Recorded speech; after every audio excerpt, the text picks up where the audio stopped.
Hello, everyone, and welcome back to Soundscapes.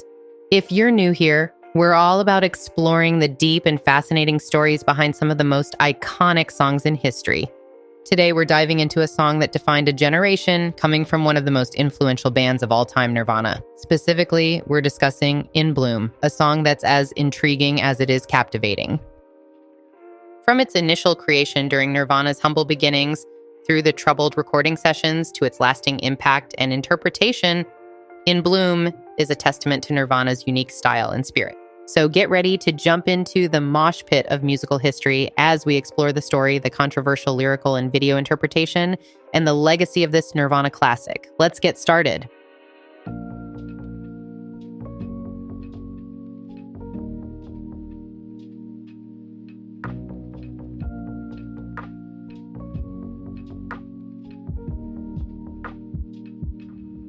Before we dive into the captivating details, I want to take a moment to express my sincere gratitude for your incredible support. Your engagement, comments, and subscriptions have been invaluable in helping us grow and create more amazing content. So we kindly ask for your support by liking and subscribing.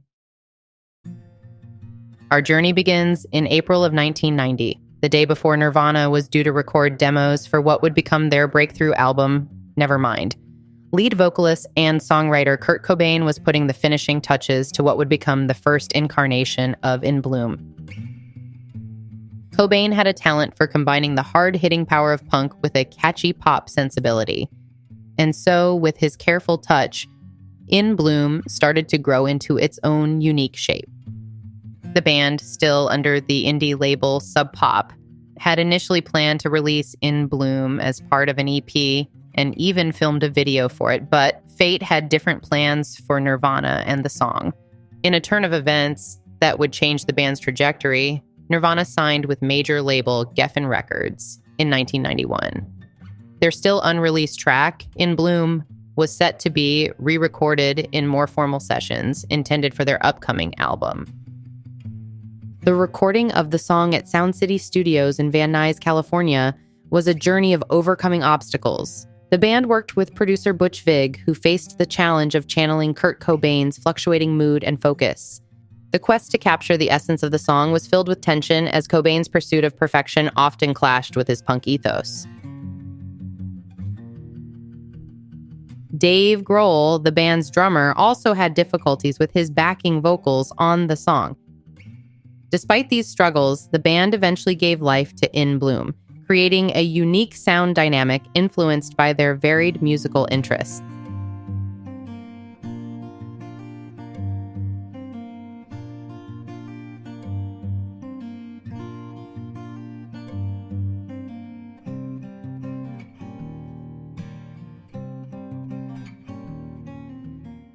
Now, let's delve into the heart of the song, the lyrics.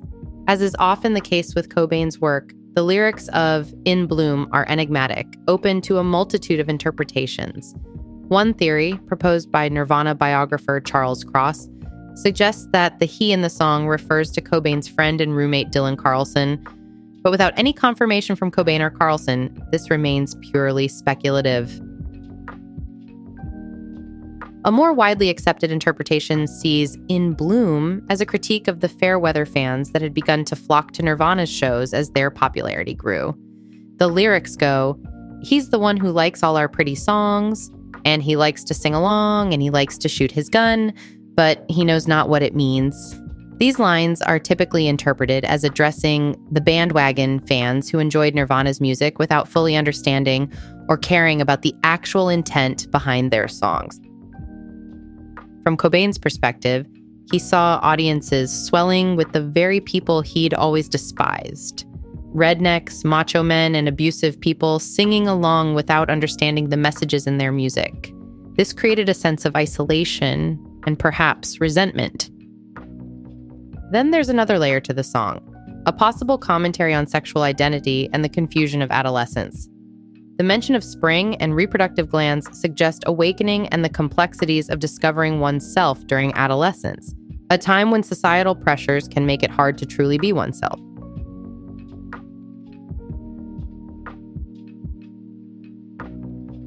Regardless of the exact meaning, what's clear is that In Bloom is a reflection of Cobain's nonconformity, his aversion to narrow-mindedness and bigotry, and his critique of a society he often felt alienated from. But the story of In Bloom doesn't end with the song itself. Its music video further solidified its place in the annals of rock history.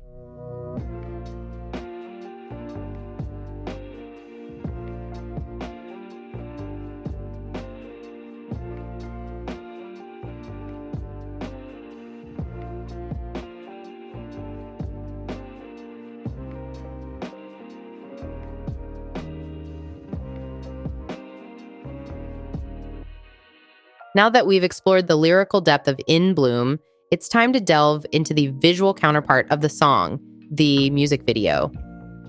Directed by Kevin Kerslake, the video presents a fascinating parallel narrative to the song, underlining the band's critique of mainstream music culture. We see Nirvana parodying the wholesome, clean-cut image of 1960s pop groups. The band, initially appearing in suits, performs with exaggerated enthusiasm, a nod to the cookie-cutter presentation of bands in those days. Cobain even lip-syncs the song in a ridiculously exaggerated manner, highlighting the satire. However, as the video unfolds, we see the band's facade crumble. They shed their clean-cut image, embracing their usual grunge attire. By the video's end, they're trashing the stage, a hallmark of punk and grunge performances, a complete misfit in a 60s-style variety show. The music video serves as a critique of the music industry's commercialization and the conforming expectations it places on bands. It's a sarcastic acknowledgement of Nirvana's growing popularity, juxtaposed with a critique of the industry attempting to package and sell their raw music. Moreover, the video's starkly contrasting styles resonate with the song's message about fans who enjoy the surface-level appeal of the band's music without understanding its depth. Just as the lyrics call out fans who like the pretty songs but fail to comprehend their meaning, the video visually conveys this disconnect. It begins with a mainstream, palatable image of the band in suits, gradually revealing the band's authentic, less polished, and chaotically beautiful identity. Through this visual narrative, Nirvana affirms their commitment to their roots and identity, defying mainstream trends and expectations. It's a powerful statement that the band will not be diluted or commodified. They are grunge, raw, and unfiltered, and that's how they choose to bloom. The composition of this song goes beyond its structure. At its heart, it's a song of contradictions. The blistering noise is counterbalanced by an irrepressible melody, making it a tune that is both challenging and accessible. Interestingly, Novoselic has hinted at the influences behind this sound. As he once shared, the band would listen to a tape in their van, one side playing the Smithereens, an alt-rock group known for their catchy tunes, and the other side featuring the heavy metal band Celtic Frost. In this juxtaposition, we can see the DNA of In Bloom. It's a song that is equally at home in the mosh pit as it is on the radio. It's a testament to Nirvana's ability to push boundaries and defy expectations.